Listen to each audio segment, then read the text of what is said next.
Hello everybody, welcome to the Hammers Headlines in association with our good friends over at Knees Up Motherbound, KUMB.com. Make sure you do go across there and check out their wonderful content as per usual. We've been partners with them for several years now and the partnership's going from strength to strength, so make sure you do go across there, of course, and check out their great content as per usual. I'm here bringing you some of the stories from today. I'm going to get cracking straight into it as Mohamed Kudus is going to be blocking any move from the Saudi Pro League this summer, despite ongoing speculation that he is going to be leaving West Ham. That's according to several reports in the media outlets. Reports are suggesting that the 24-year-old is not keen to go to the Saudi League. Now, his contract at West Ham is set to run until 2028, and he contains a £75 million release clause.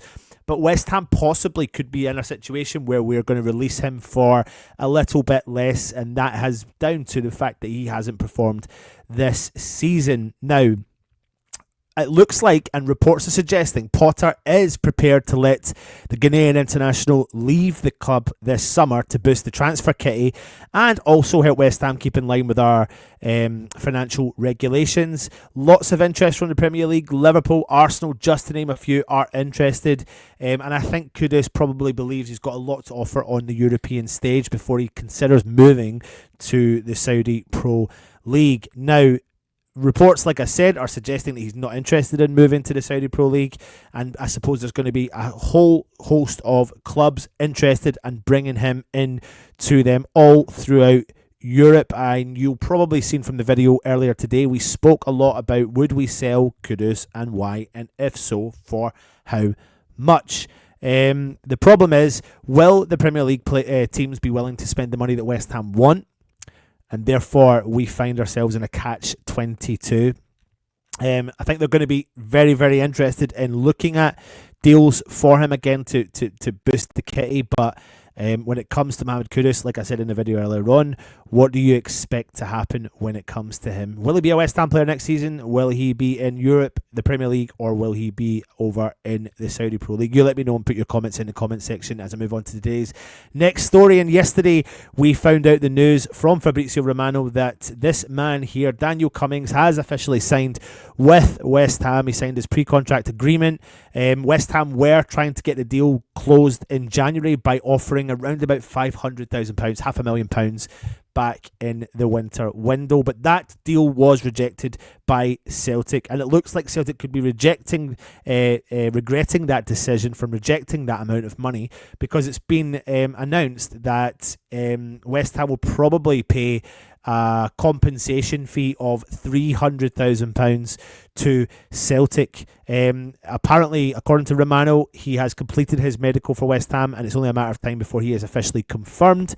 The deal is going to go through. Daniel Cummings will become a West Ham player for what could seem like a very, very, very good deal for West Ham, one for the future.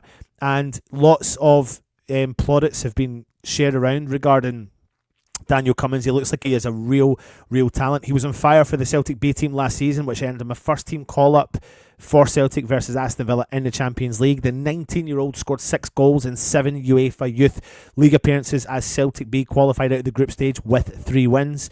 And moreover, Celtic Cummings was deadly in the Lowland League for Celtic B side as well, scoring 23 goals in 28 games across the 24-25 season. So it looks like we could be signing a potential wonder kid. There's no doubt about that. And maybe Celtic have kicking themselves for losing a young, talented player as well. But let me know what you think. 19 years old.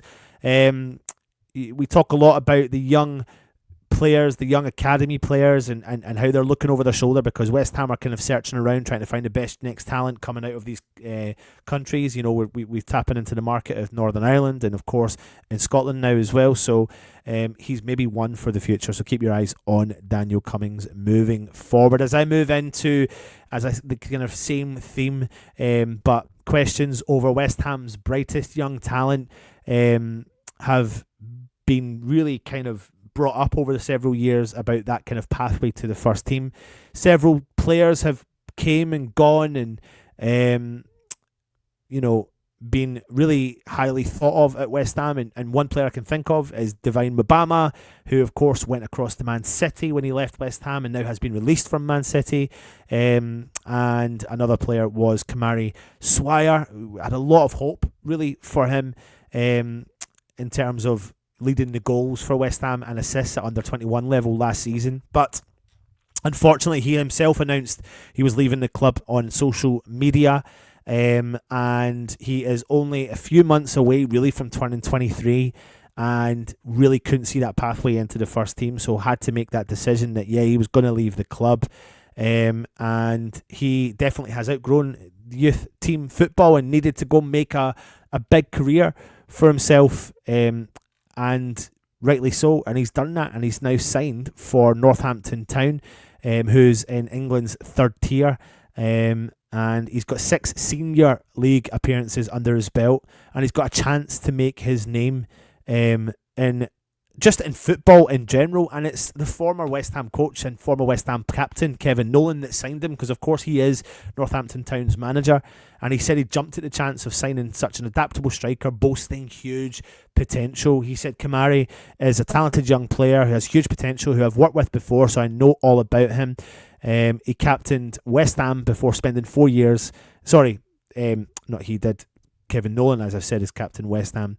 He then said about Kamari Swire, he's hungry, technically gifted, he takes people on, he's a good athlete, who's a good size, and he's an excellent attitude. We're excited to welcome to the squad and look forward to working with him and see him develop over the next 2 years. We think we're getting him at a good time, of course, in the peak of his career. He's on an upward curve. He had a standout season in Premier League 2 last season with 8 goals and 10 assists. The most number of goal involvements for any West Ham player, and he's ready to challenge himself and go to the next level, and that's what we will work with him to help him achieve. I think it's honestly, it's such a shame that we don't have the pathway for these players to come through the ranks at West Ham, but at the end of the day, I fully understand his decision to go make a career. If you haven't already, go check out a video we did with Lee Hodges several years ago where he talks about the same, coming up through the ranks, not getting the opportunity, and he had to go make a career for himself and made the move to the lower leagues and gained over 200 appearances. And that's what you need to do. There's no point in sitting on the bench, especially when you're 22 and a half, nearly 23, and you've not made that impact, that highest level. You need to drop the leagues and go and confirm your career and cement your career in modern day professional football. So listen, what we can do is, he's a model professional. Let's wish him all the best that we can for the future, and I think he's got a bright future ahead of him. That does bring an end though to our Hammers headlines for today. Like I said, go and check out kumb.com.